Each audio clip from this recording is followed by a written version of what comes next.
All, a very good morning to everyone. Welcome to this beautiful, divine, gorgeous, most auspicious, holiest of the holy temples, which is within our own selves. My humble pranams at the divine lotus feet of my Guru, Papa Swami Ramdas, and my beloved parents. This is the first Bhagavadgita class explanation in English. In this New Year, Shobhakrit Nama Samvatsara. Generally we say that let the year bring all happiness and good things and prosper everything to us. That is, we are taking everything from the year. What are we giving to the year? Only when we give, we can take. Give respect, take respect. It is not take respect and give respect. First it is give respect, then take respect. Similarly here also, if you want to take goodness, happiness, prosperity, everything from the year, we must give something to the year. So let us all pray to Him that we march forward in our sadhana by our inner refinement. So this must be the prayer to Him, that I should be an instrument in your hands. Let me be of some use to the society. Let me not be selfish. So when we do this, definitely here also will be giving us all such things.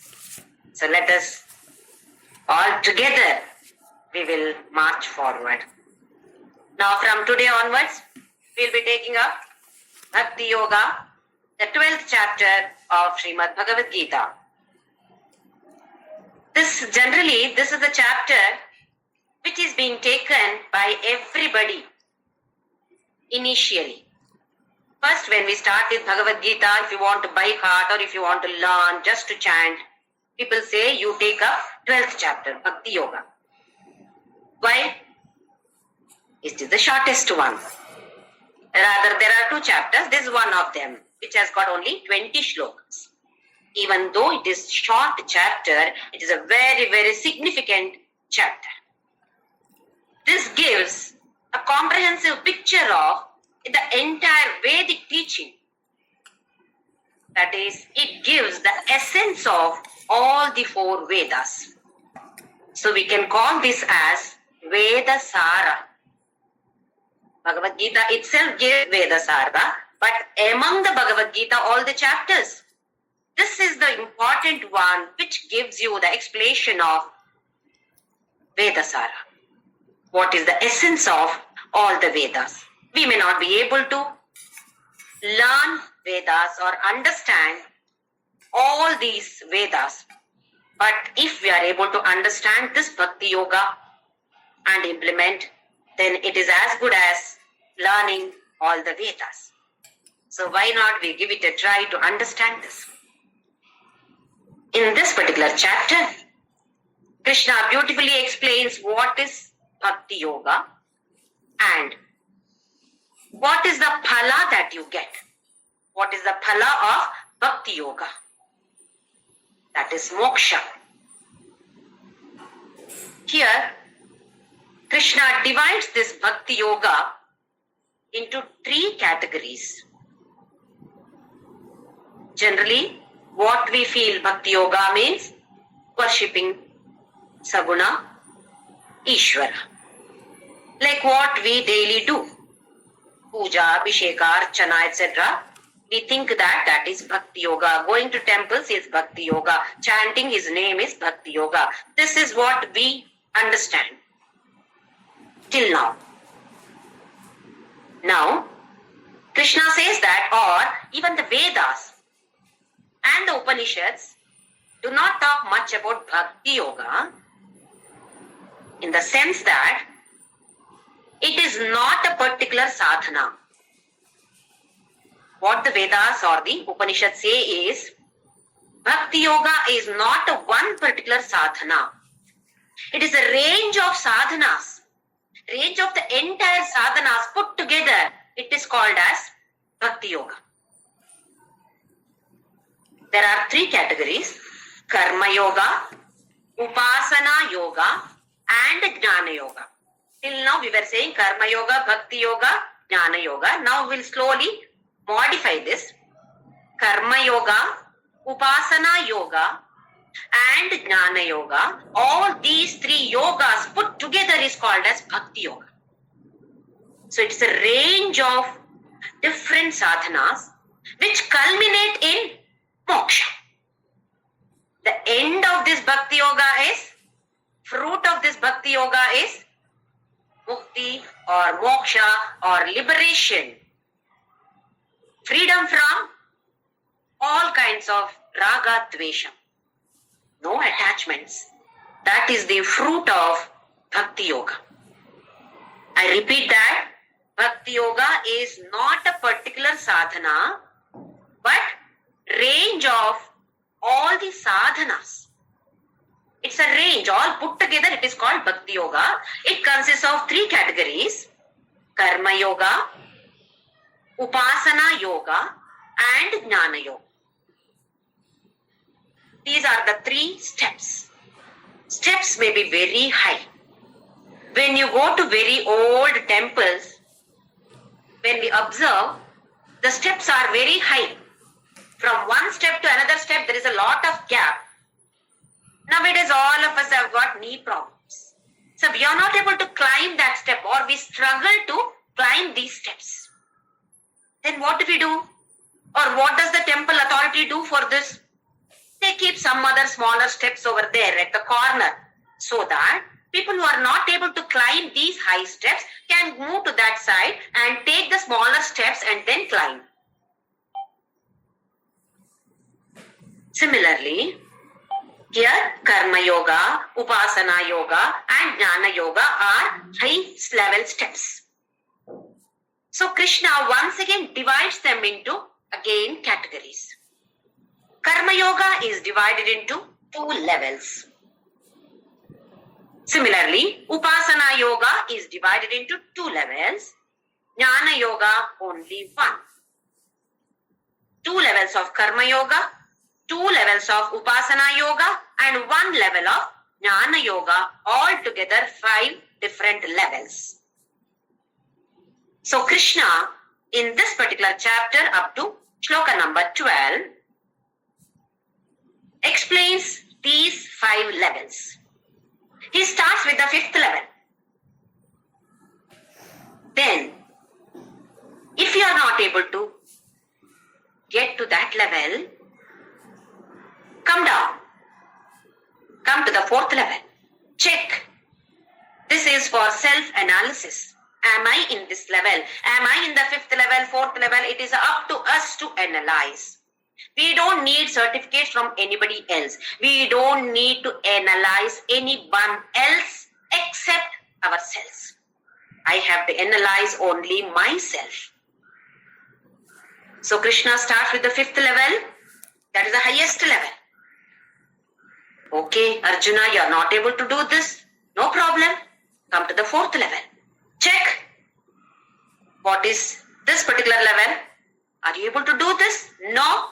Okay, no problem. Come down to the 3rd level. Come, if that also is no. Come to the 2nd level. No. Come to the 1st level. No. Better luck next time in the next birth. Or keep trying, keep trying. So check. This is for our improvement.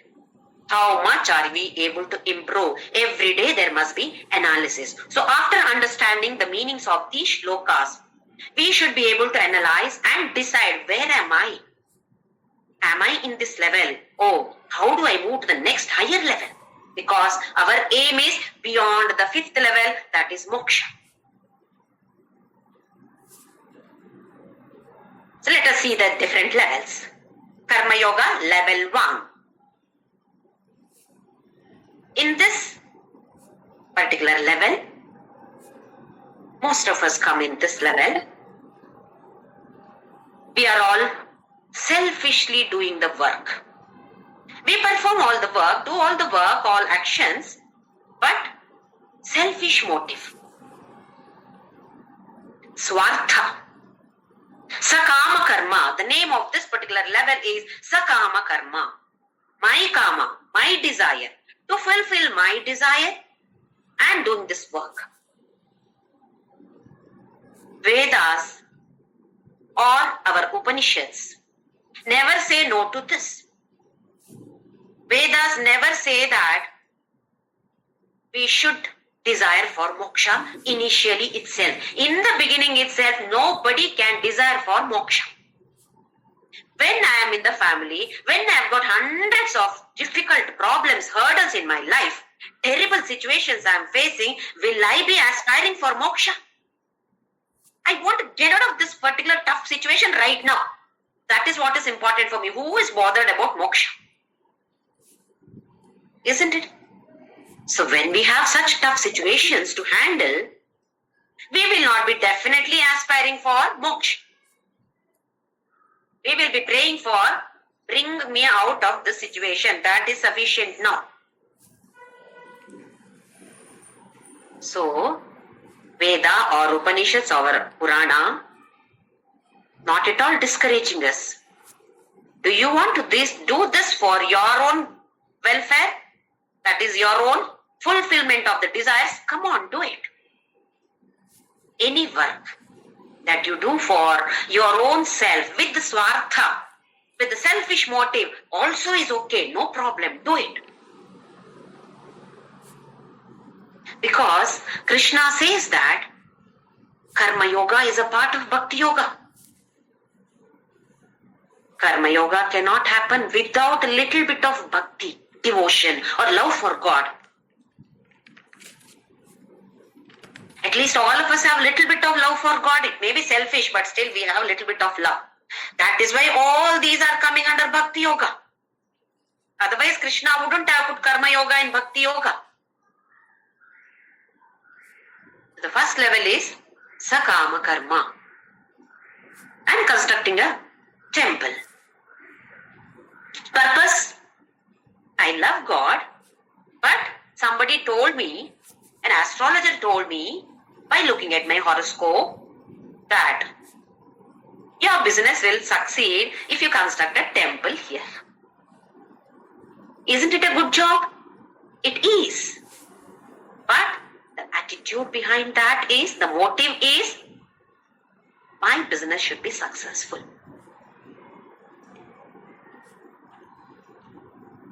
Is Sakama Karma. Krishna says, yes, you can do it.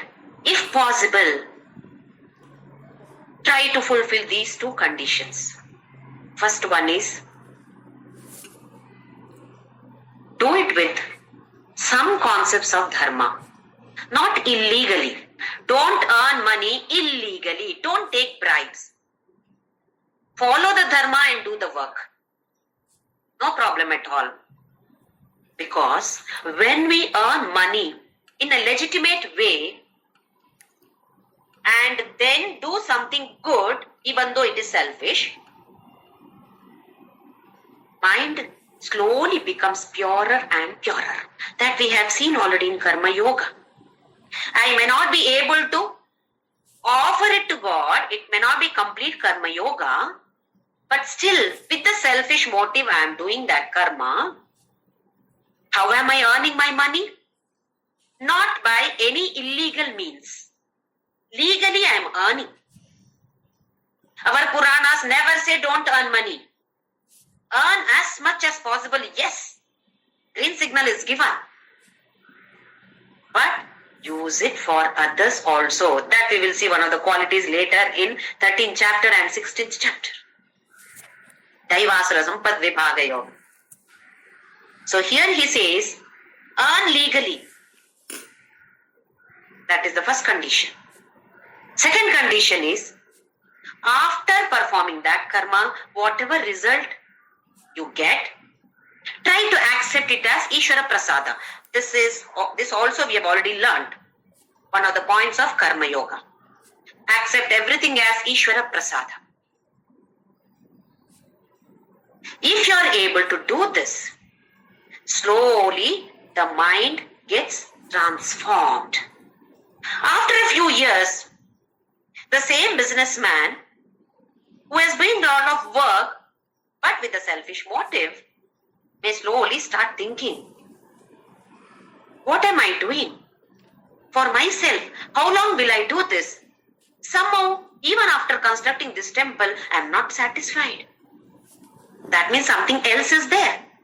When complete satisfaction is not there, then you start thinking, what else can give me this complete tushti or samtrupti? So you start moving towards something else then. What is that? Niswartha. So second level of karma yoga is nishkama karma. Niswartha seva. Not for selfish motive, but for the sake of others. This is karma yoga level 2. Little by little, the mind and heart gets purer and purer. Then you start thinking about the welfare of others, happiness of others. How can I give happiness to others? My happiness is of not utmost importance, or when I give importance to the happiness of others, my happiness increases.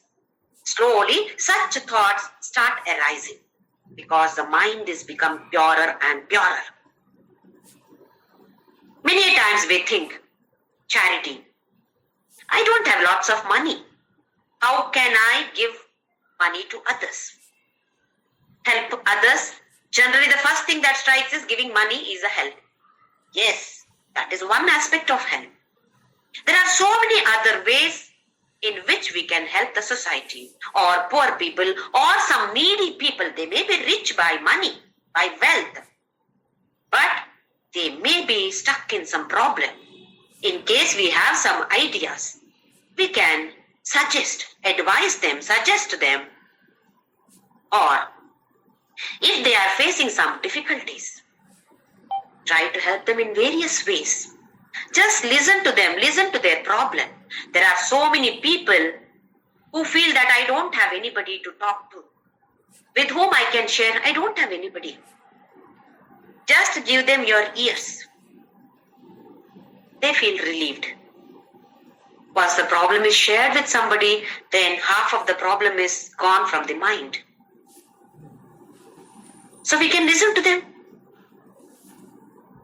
There are so many people who keep a big face like this always. Because for them, the whole world is sitting on their head. Sky has fallen on them. No smile at all. Always grumbling, always complaining. Do we feel like approaching such people? If they come home, we just want them to go out of the house. When will they go back? Go out of my house. Whereas, if you find a smiling person or a person whom you can approach easily, you feel like sharing your problem, whether it is dukkha or sukha, both you feel like sharing with such person. So why not we become like that? We have to analyze ourselves. Look at our own faces in the mirror. How am I looking? Am I grumpy? Tripping always? It is visible on the face? Oh, no. No. I want to be happy. I want to share happiness to, give happiness to others also. If I want to give first, I should have. So there are different ways the intention is there to help others. So in any way, whatever possible way, we can do that. Opportunities are, immense opportunities are available to us, but we are not observing. Unfortunately, we don't give a mind to that because we are worried about our own selves. There is no time for us to think about anybody else's happiness. When we give happiness to others, happiness in us grows like mad. So why not we try? So this is Karma Yoga level 2. First one is Sakama Karma. Second one is Nishkama Karma. Little bit of my own karma also is there in it. But it has taken a back seat. Front seat I give to the happiness of others. My happiness I give the last or the least importance. So this is Nishkama Karma. But what we must understand is, if we are Karma Yogi, then mind is always extrovert, Bahirmukha, Outside, what work? I cannot sit simply. Some work should be there. There are some people, you see, they cannot sit for 5 minutes. They have to keep on doing something or the other. This is called Bahirmukha. Introverts, Antarmukha. There are some introverts who are not analyzing themselves, who are not thinking about God, but some other problems they are thinking. They do not talk, that's all. I am not talking about those people. This is inward, within oneself. Such a person is, if you remember in Lalita Sahasranama, Antarmukha Samaradhya Bahirmukha Sudurlabha. If you are a Bahirmukhi, I am not available to you. Are you Antarmukhi? Antarmukha Samaradhya. Yes, I am available to you. Both the levels of Karma Yoga, talking about doing some work. It may be as Arpana to Shiva, Arpana, Ishvara Prasada Buddhi, Ishvara Arpana Buddhi. Yes, I am not talking about the result, thinking about the result of this. But still, you are working a lot, a lot. It may be Nishkama, but still, work is there. You are Bahirmukha.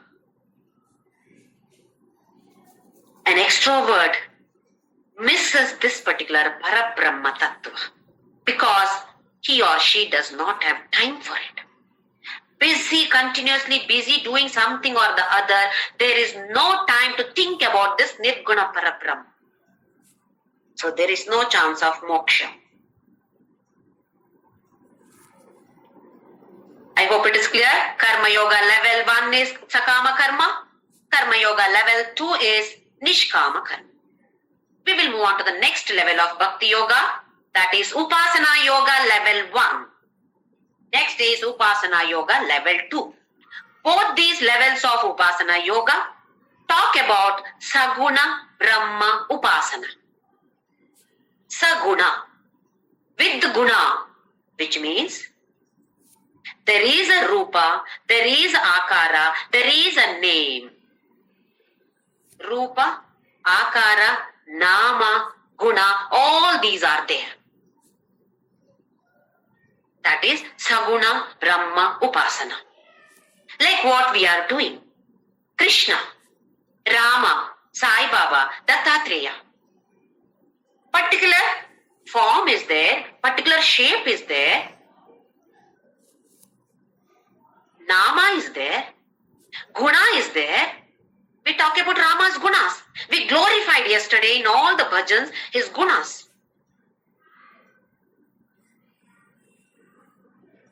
If at all you have a shape, you have a boundary. For example, your room. What is the shape of the room? Rectangle, square. There is a boundary.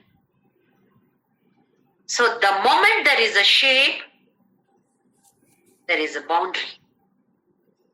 Krishna, Rama, all have taken birth. Parabrahma only came in this form, or we call this incarnation or avatara. Yes.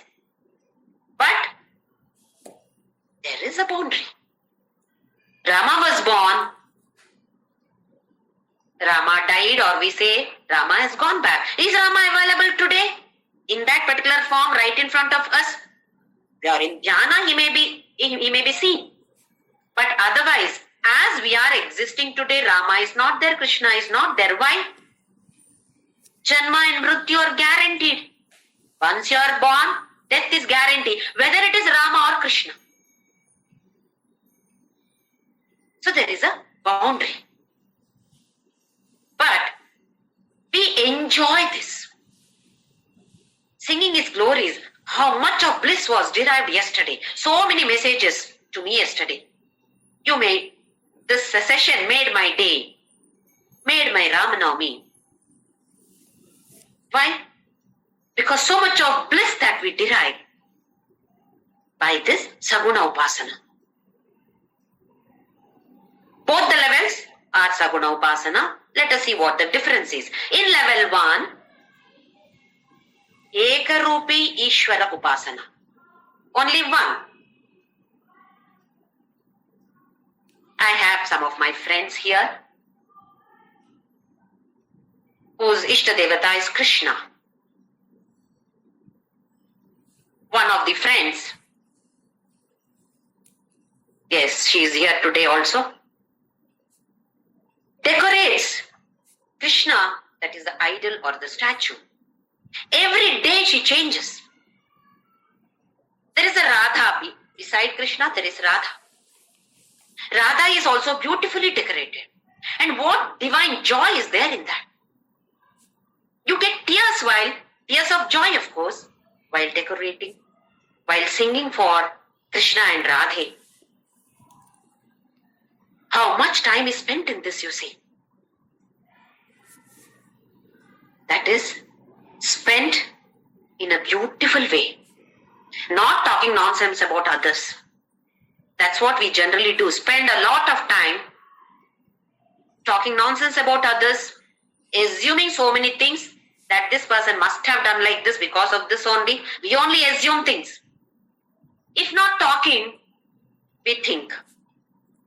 Such thoughts arise first.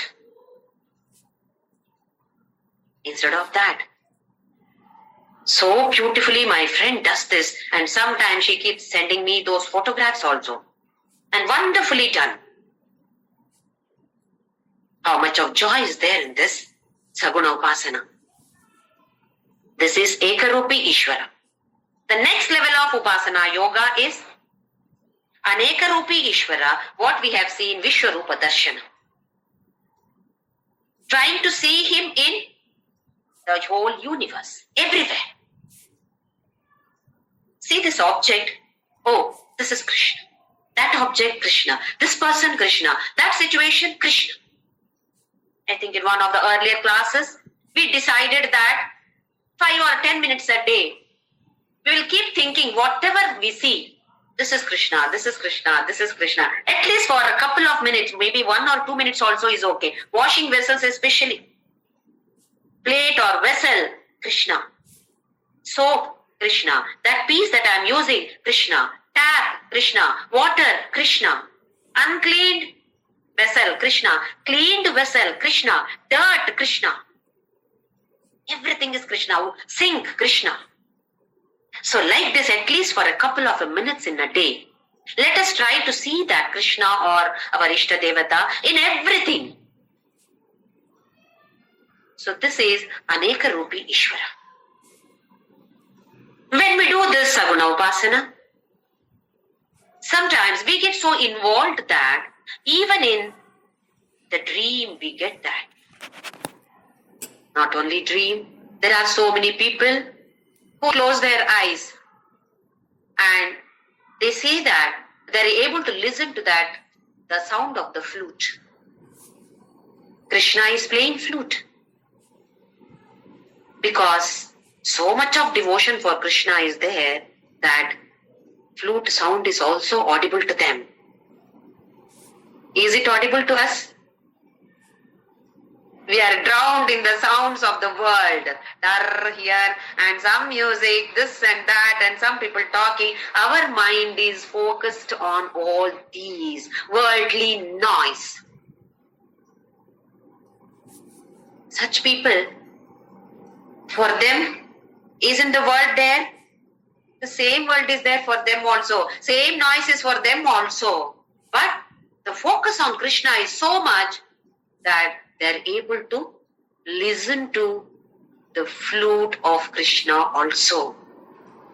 And some others do the Manasa Puja and they offer garland, Tulsi garland or Vanamala to their Krishna mentally. But they say that they are able to get the fragrance of Tulsi. Mind you, Tulsi is not in hand. Tulsi Mala is not in hand physically, only mentally. They are imagining that they are putting Tulsi Mala to Krishna. But the fragrance of the Tulsi is there for them. See what focused mind is. How focused it is. So they are able to get that. This is the beauty of Saguna Upasana. Can feel the touch as though Krishna is touching me. Smell touch, seeing, hearing, all these are possible in Saguna Upasana. The next level, we will move on to the next level, is Jnana Yoga. This is the last level of Bhakti Yoga. Here, as the name says, Jnana. It consists of Shravana, Manana, Nididhyasana. Shravana means listening, but it does not mean only listening. It means grasping. It may be through eyes, maybe reading, maybe through smell, through nose, or whatever it is. Whatever Jnanendriya we can use, not only through our ears. Listening to that, then contemplating on that, manana, again and again. Some point, at least one chapter, one point we pick up and keep on again contemplating on that. How can I imbibe this particular point or quality in me? What should be done? Then Nididhyasana, implementation of that. What do you mean by implementation of that? For many people, during their childhood days, they might have faced some tough situations. Unforgettable memories are there. That is stuck over here. Because of that, they become cynical. Because of that, they do not trust people. Always samshaya prakriti, suspecting everybody. They are not able to keep themselves happy because hurt is there. Heart is hurt. Hurt is not yet gone out of the heart. So with this Nididhyasana, keep on listening and contemplating and trying to implement them means destroying all these or cleaning our hearts. When some guest intimates that I'm coming to your house tomorrow, what do? We clean the house. At least all these things, put it in the cupboard and close the cupboard so that it is not visible outside. Isn't it? I will do. I'm sure that all of you also are doing it. Why? The guest should feel comfortable. Same way, Krishna should come to us. Stay here. Where will he stay? There is no place in the heart at all. It is completely filled with all filth. There's nothing good in this. How do you say nothing good in it? Just check our memories. From the past, what am I able to recall? What am I able to recollect? 20 years back, somebody has insulted me in the presence of these people. That I remember. Something good happened, we hardly remember. Memory is filled with all such negative situations. All our negative thoughts are filled in this heart. Where will he sit? So this Nididhyasana, Shravana, Manana, Nididhyasana is for this only. Purifying. Inner refinement, Antakarana should be refined. At the end of that, Jnana Yoga ends, culminates in moksha. But this Jnana Yoga, another name is Nirguna Brahma Upasana. In this Nirguna Brahma, what do we focus on? Nothing. No Rama, no Krishna, no Tulsi Mala, no flute, nothing. Simply sitting and focusing. Focusing on what? Nothing. Isn't it difficult?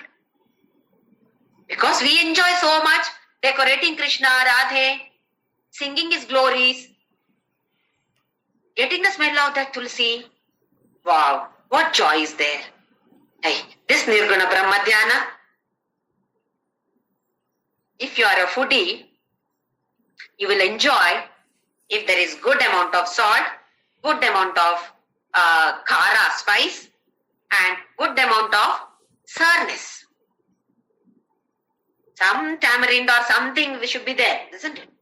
Otherwise, if at all you are fed with something, a food which does not have any of these tastes, What will you say? No taste at all, tasteless. Who wants that kind of food? No. I do not want this kind of food. Same way, Nirguna Brahma, they say it is dry. Whereas Saguna Upasana, it is like this, wow, very tasty.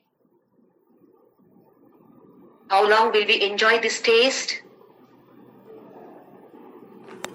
When we come to know that all these are nothing. Not to suppress the taste buds, but by jnana. This is not good for my health. This is not good for my spiritual growth. Then we slowly start, oh no, I don't want to take this because it is not good for my health. I love to eat sweets. But if I get diabetes, doctor says, no, Jyoti, stop eating all the sweets. You are hogging sweets, not eating. Then what will I do? I have to stop. Because that jnana is there now. If I eat, this is what is happening to me. So with that jnana, we go to the Nirguna Brahma. So, if at all we are doing this Saguna Upasana, we need not think that, people say that this Nirguna Brahma only is good, Saguna Upasana is not good. There are so many people who say that. Please do not listen to them. Carry on with this. This will make us purer and purer and purer and make us focus. This Saguna Upasanas make our focus stronger and stronger.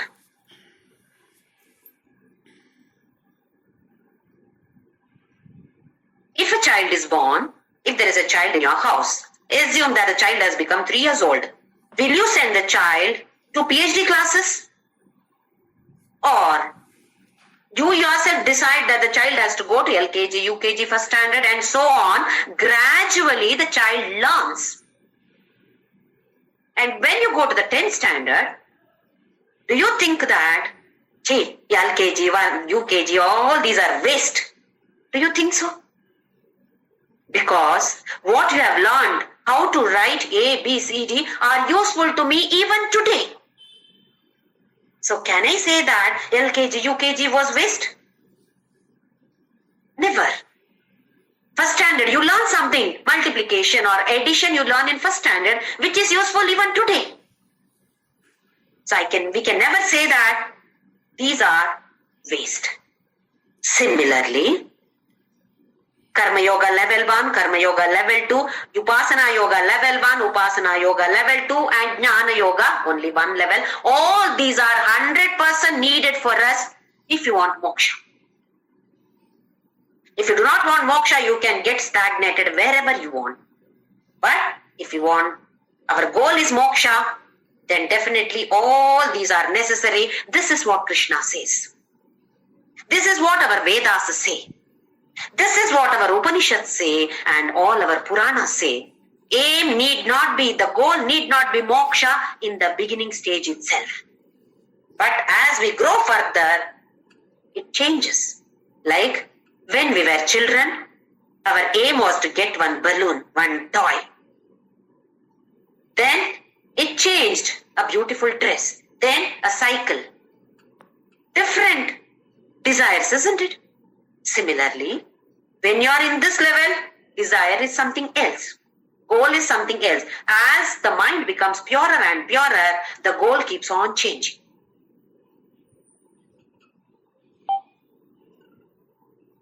So, just like the primary level is necessary, secondary level is necessary, higher secondary is necessary, graduation is necessary, all these are necessary for us. Can I do it simultaneously?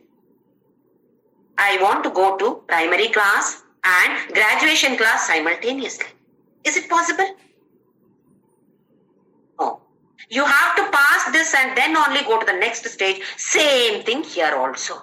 You have to pass through all these stages and then only you can reach that level.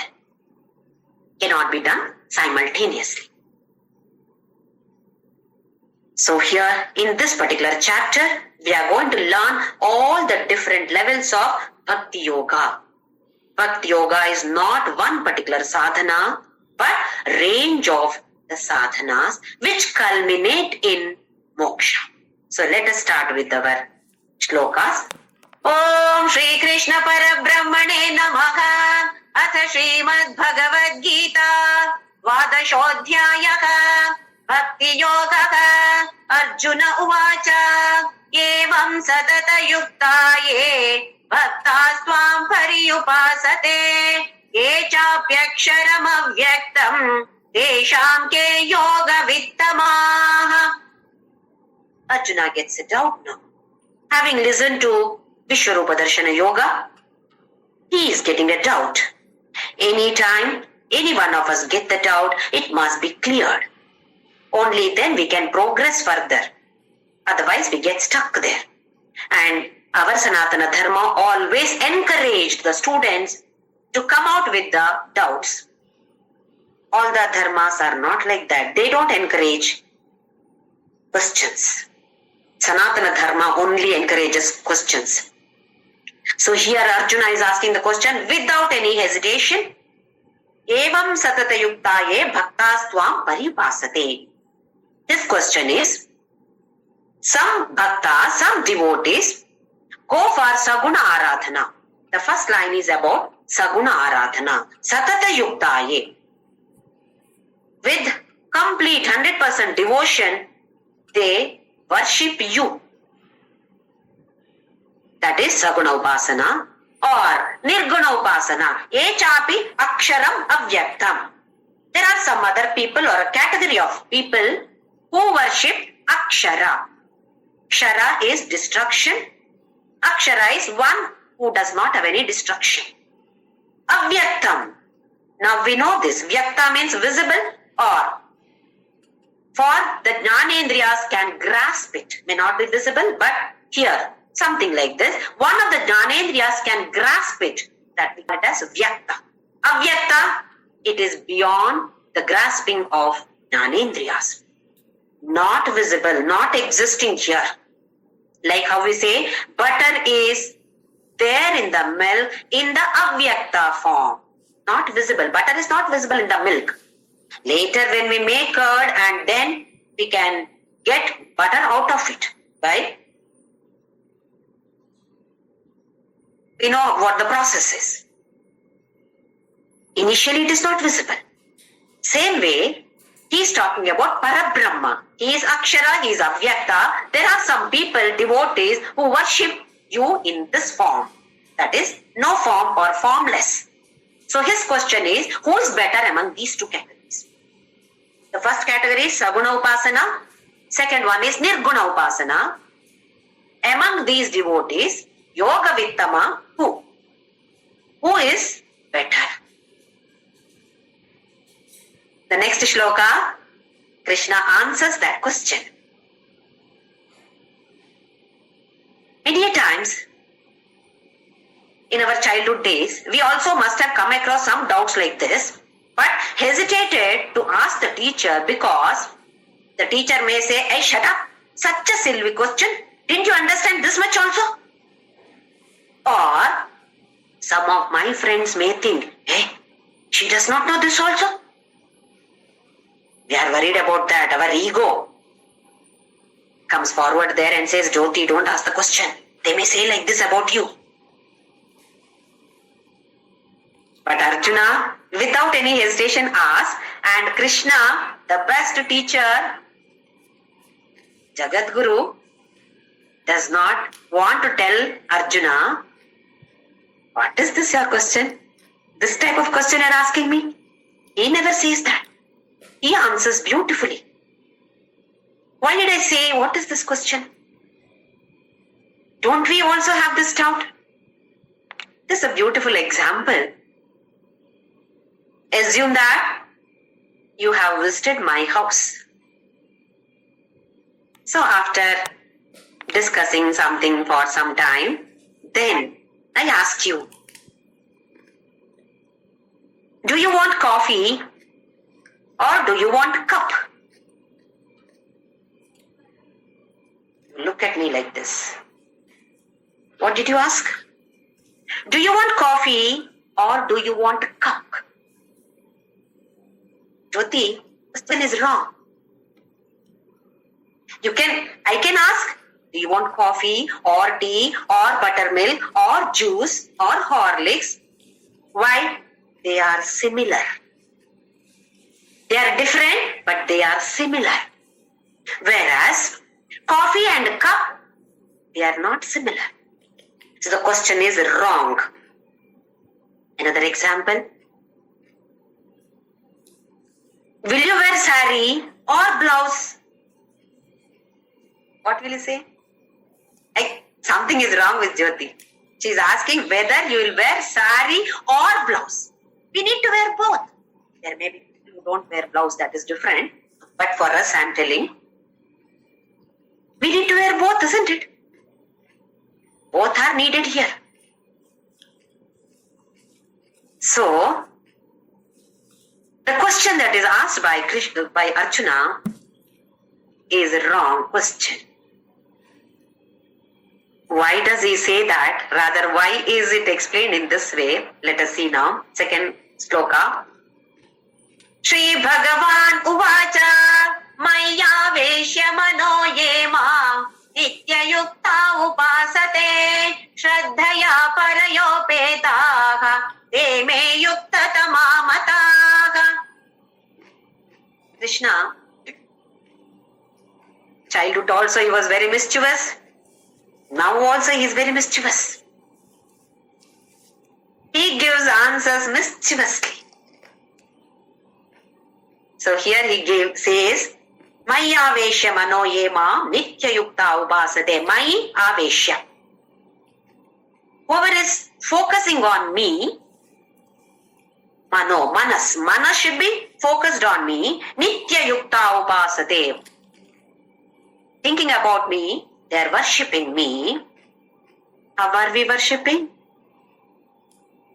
I am also doing Abhisheka, Archana, Naivedya, Arati, etc., blah, blah. Everything I am doing. While doing, mechanically I am doing it because mind is wandering here and there. Oh, tonight they will come home. They said that they are coming for dinner. Will they come? Both of them come, or will their children come with them? Or, shall I get ice cream today? It's very hot. I should order today, or tell my husband to get that. What am I doing?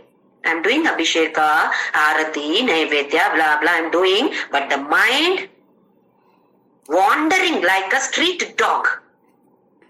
Street dog, you know. Whatever is available on the road goes and eats that. Not a pet dog, street dog. Mind is like this. Wandering wherever it wants, it goes. Hands are not going. They are doing this. Not that way. He says, Nitya Yukta Upasate and my Aveshya. Manas should be there in me. Then Shraddhaya. Faith. Many a times we do so many things just because somebody has told us to do. If you do this, Jyoti, this is good for your husband, this is good for your children. Yes, I do it.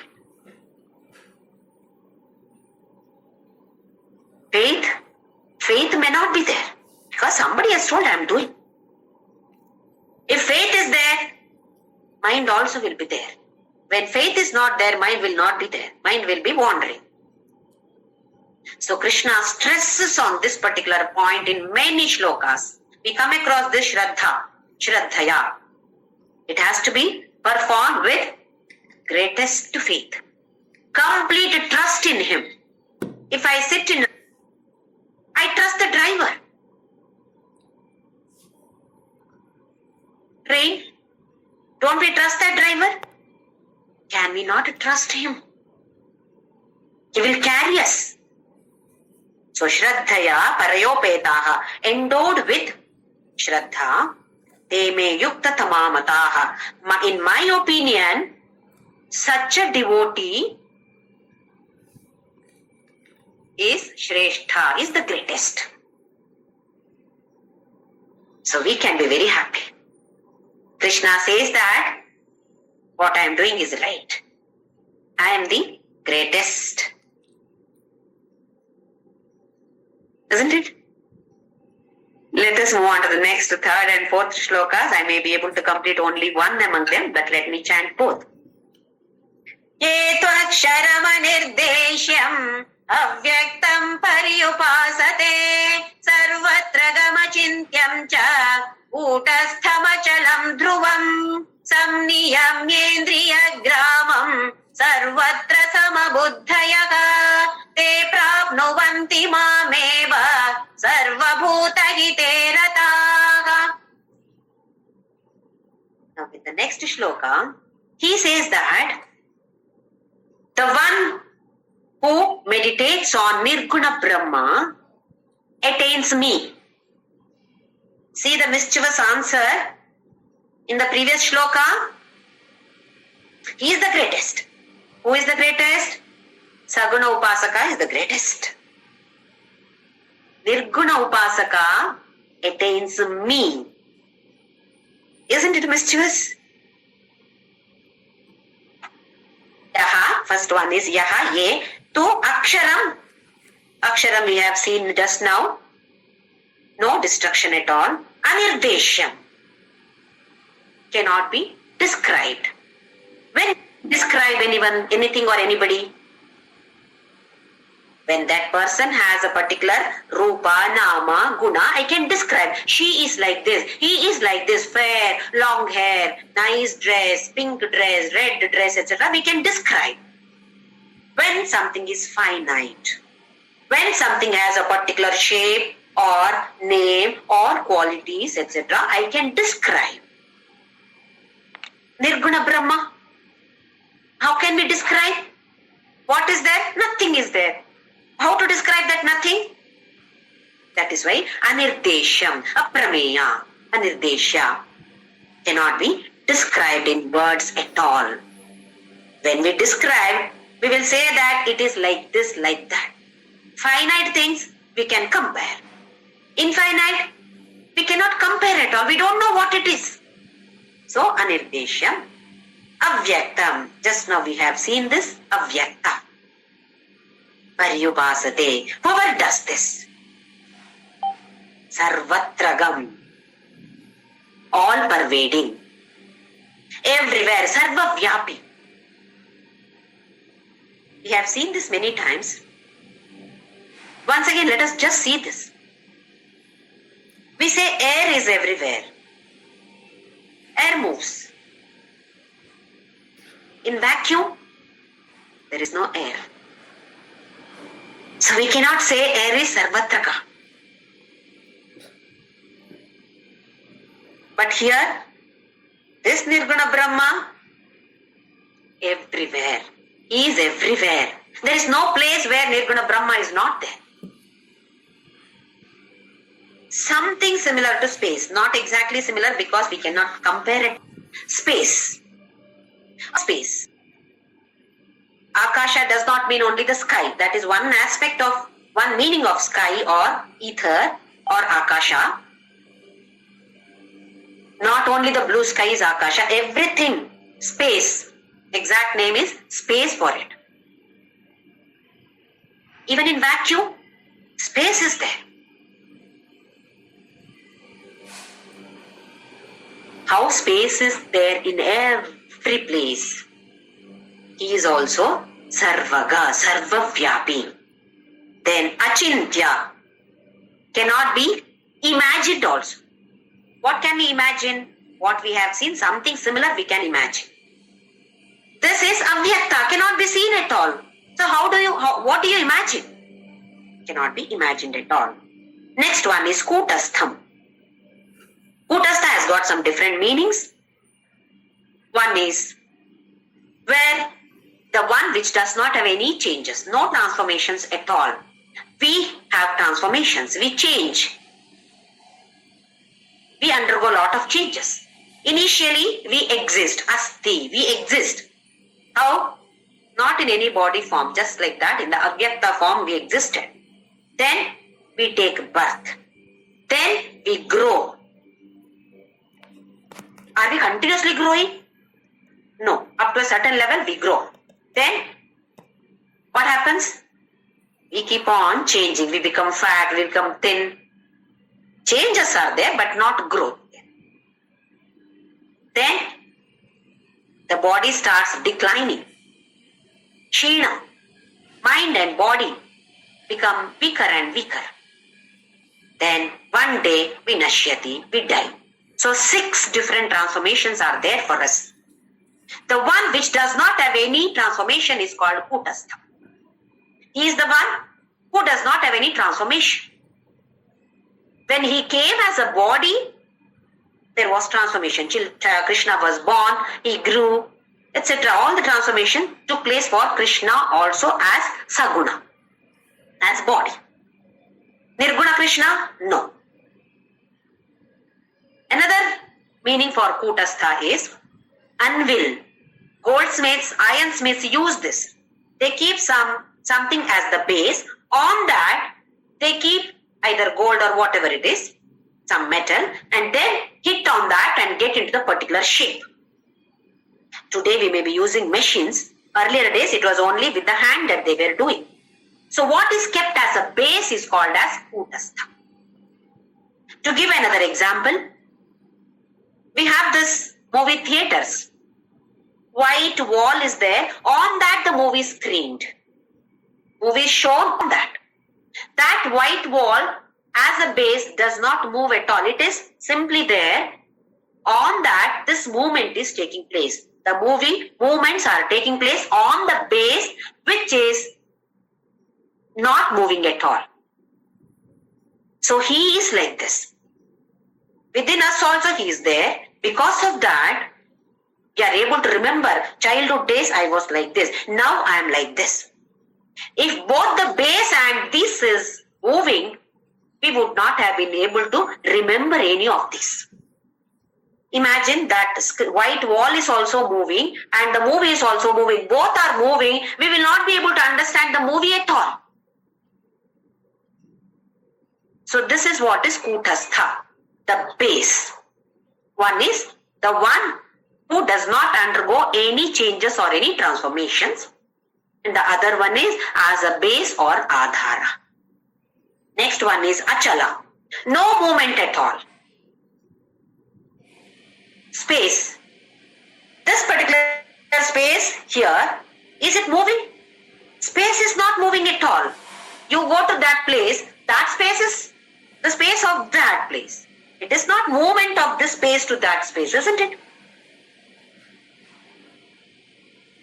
As a Saguna Krishna, he was moving. He moved from Mathura to Gokula to Vrindavana to Dwaraka to Kurukshetra battlefield. He moved. Saguna Krishna. Nirguna Krishna, no movement at all. That is Achala. Dhruva. Dhruva is eternal. Shashvata. Always existing is Dhruva or eternal, or the other Sanskrit word is Shashvata. So he is giving explanation to that which cannot be explained, but what it is to a certain extent to understand for us, he is giving all this. In the next shlokas, he gives qualification needed to reach here. What are the different qualifications? Are you qualified? If you want to take up medicine, you should be qualified for that. A 10th standard student is not allowed to the medical college. There should be a qualification. Similarly, here also we need different qualifications to reach particular level. So what are those qualifications? To reach the 5th level, that Krishna is going to explain in the next shloka. That is, the 4th shloka describes qualifications needed. So we can check for ourselves. Do I have this qualification? Others need not give us any certificate, nor we should give certificate to anybody else. Whether anybody gives a certificate or not, it is immaterial, irrelevant to us. Because I should be able to analyze myself. Where am I? People may say so many things. Oh, you know Bhagavadgita, you are, there. I know where I am. Because knowing this qualification, we can gauge ourselves. Where am I? Where should I go? How to go? How to reach this level? So when these yogyatas, this is called jnana yogyata, arhata. Do I have this qualification to be here in this level? That only that person knows. Nobody else can know. So knowing these different levels of Bhakti Yoga, we should be able to move from one level to another level. To give the example of Saguna Upasaka, Ramakrishna Paramahamsa. He was worshipping goddess Kali. He used to see Kali even in a prostitute. Was he not a Saguna Upasaka? This Saguna Upasana culminated in moksha. So let us not think that Saguna Upasana is less, Nirguna Upasana is more. No, nothing of that sort. Nirguna Upasaka example, Bhagavan Ramana Maharshi. Did he say that don't chant, don't do this puja? Did he say? Of course, he advised everybody to question yourself, who am I? Who am I? Who am I? Where am I coming from? Where am I going? What am I doing here? All those questions, question yourself, he said. But he never said that, don't do this yajna, don't do this homa. Last week I was there in Tiruvannamalai for 2 days. I witnessed this Atirudra Yaga there. 180 Vaidikas sitting and performing this Atirudra Yaga, chanting of Rudra. How can it be done in Ramanashrama? If at all he said that Saguna Upasana is not needed, should not be done at all, this Atirudra Yaga would not have been performed in Ramanashrama. So let us not think that this is more, that is less, nothing of that sort. For each person, according to the qualifications, that particular Upasana is the best. So considering these two people, both have reached that level. Nobody is less, nobody is more than. Only our aim should be, the goal should be moksha. If goal is moksha, then all these are necessary. When Krishna says that Karma Yoga level 1 is necessary for you, Arjuna. You cannot just jump to that. You cannot go by rocket to that. You have to, step by step, gradually we have to move. Keep on moving, questioning ourselves. Am I becoming better and better day by day? That only we know. But definitely, all of us can become better and better, not bitter, better and better day by day by chanting Ram Nam as advised by my Guru, Papa Swami Ramdas of Anandashram. Om Shri